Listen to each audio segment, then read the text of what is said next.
গাজায় একই পরিবারের ১৩ জন সহ নিহত ৩২।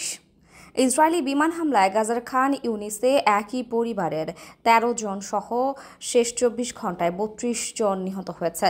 হামাস নিয়ন্ত্রিত গাজার স্বাস্থ্য মন্ত্রণালয়ের বরাতে আল জাজিরা জানায়, বৃহস্পতিবার ১৭ এপ্রিল গাজা জুড়ে চালানো ইসরায়েলি হামলা অন্তত ৩২ জনের প্রাণহানি হয়েছে। আল জাজিরার লাইভ আপডেটে জানানো হয়, খান ইউনিসের দক্ষিণাঞ্চলে শরণার্থী তাঁবুতে চালানো এক ইসরায়েলি বিমান হামলায় একটি পরিবার সম্পূর্ণভাবে নিশ্চিহ্ন হয়ে গেছে। ১২টি আন্তর্জাতিক সহায়তা দানকারী সংস্থা সম্মিলিত এক বিবৃতিতে বলেছে, গাজা এই প্রজন্মের অন্যতম বড় মানবিক ব্যর্থতার প্রতীক হয়ে উঠেছে। এছাড়া খান ইউনিসের হামলাকে ইচ্ছাকৃত এবং বেসামরিক ও মানবিক অবকাঠামোর ওপর নির্বিচারে হামলা হিসেবে উল্লেখ করা হয়েছে।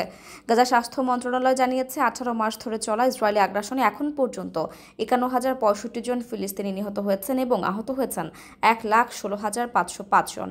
অন্যদিকে গাজার সরকারি মিডিয়া অফিস জানাচ্ছে, নিহতের প্রকৃত সংখ্যা ৬১,৭০০ ছাড়িয়ে গেছে। বহু মানুষ এখনও ধ্বংসস্তূপের নিচে আটকা পড়ে আছেন, যাদের অনেককে মৃত বলে ধারণা করা হচ্ছে।